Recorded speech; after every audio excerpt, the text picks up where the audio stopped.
Hey everybody, welcome to Women's and Gender Studies 201. Finally, I am updating some videos. I sent you all an email. I was like so sick and I'm still coughing quite a lot.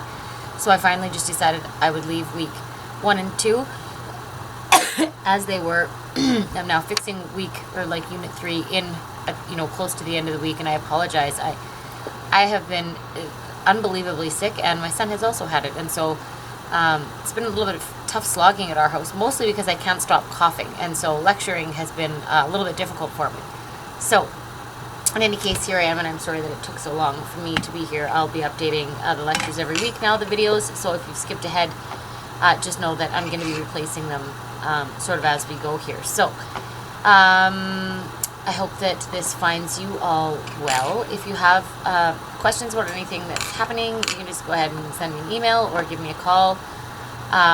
You have a quiz on Sunday, and it's just short. It's a few multiple choice and a couple of like just really quick answers, like give an example of this, or so nothing super long. I think you have 15 minutes to do it. It's all stuff that you can find in your lectures. It's the stuff we've been covering so far.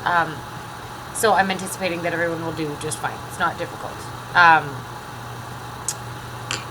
On that note, just in terms of this week, some of the things that were covered were the ethic of care, ideas around, or ethic of care, which involves sort of like looking at the manner in which we're all interconnected and thinking.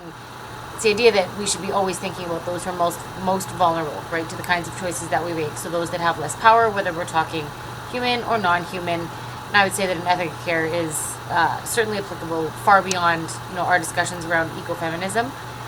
It's a widely used concept in ecofeminism, but I believe that it's something that should be operative just in general, right? And I think that that's really clear when we're talking about or looking at the recent American election, the kinds of choices and the kinds of people who are going to be vulnerable and who is properly represented by the president-elect.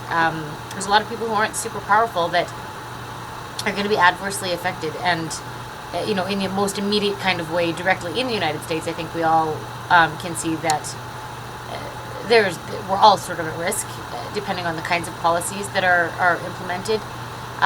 But an example of how this moves beyond the environment is, and I suppose in some ways is linked, is this new ban on funding for abortions internationally.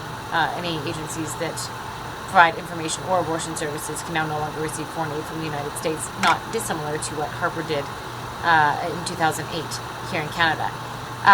Environment has a very profound impact on how women birth, on how women carry children, the manner in which they're able to provide for their kids, the kinds of health that they can expect, and the ways that they are impacted by their health. And so this has implications for women in general in terms of their own health, but also in terms of the environments in which they're operating, which insist that they make different kinds of choices, that in some ways women in other parts of the world might not face. So these concepts that we're talking about are directly linked to the environment, but also can extend beyond just thinking about, for example, climate change or something really specific about the environment. Also,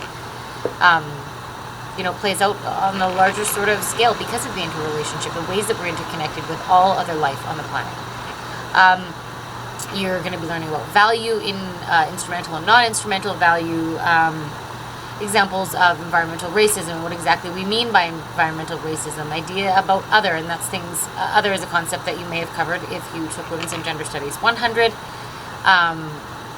It's certainly present in discussions around the environment and around choices that are made and policies that are enacted, legislation that is passed. And so I would encourage you to, as you're sort of learning about these concepts and thinking about environmental degradation and climate change and the impact that we have in the world that we live in, also think about how this moves beyond, what we might consider an impact in terms of just the physical environment, like the earth, but also in terms of the actual social environments, right? The other kinds of environments that we operate in, and how we can see this playing out in the real world. You're at a prime time to be taking this particular course because of the oil dependency and the oil crisis, climate change, and the kinds of political sort of squabbles that are going on around issues of climate change and oil dependency and policies and relationships between governments and big business and governments and other governments. And so much of this has to do with the physical world that we operate in and the ways that we're connected to the earth and to the other living beings that share the earth with us, and the choices, the impacts of the choices that we make, not just, you know, on ourselves in our own immediate kind of lives, but sort of globally and you know, in terms of our entire ecosystem. So try really hard to make those connections. Start to think about the ways in which those concepts that you're learning about that focus, you know, pretty specifically where this course is concerned on the physical environment and on the actual earth and on our ecosystems, but also think about it in terms of our larger relationships, because they reflect one another. Those relationships are not dissimilar. And the idea is that you're going to be able to take some of this stuff and see how it operates in your own life, and that's one way that you can do this. So I hope that you're having a good week. I will post the video for Unit 4 this coming weekend. Excuse me.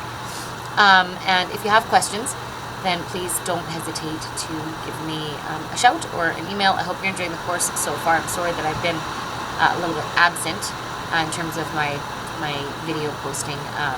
I'll be on top of it for the rest of the semester, but I feel like I almost died. I'm not sure what kind of a cold this was, but it was a bad one. So I'm back, I'm alive, I survived, and we're going to finish out the course together with videos of me. Again, I'm prepared to have a look, if you like, into perhaps sharing some real-time FaceTime with some kind of technology, Zoom or whatever it might be. So let me know if that's something that you're interested in. I don't hear from a ton of people. I'm just going to assume that everyone is plugging away and doing all right. So yes, let me know if that's something that you want. And I will see you in a few short days to give you an updated video for Unit 4. Okay, take care, everybody.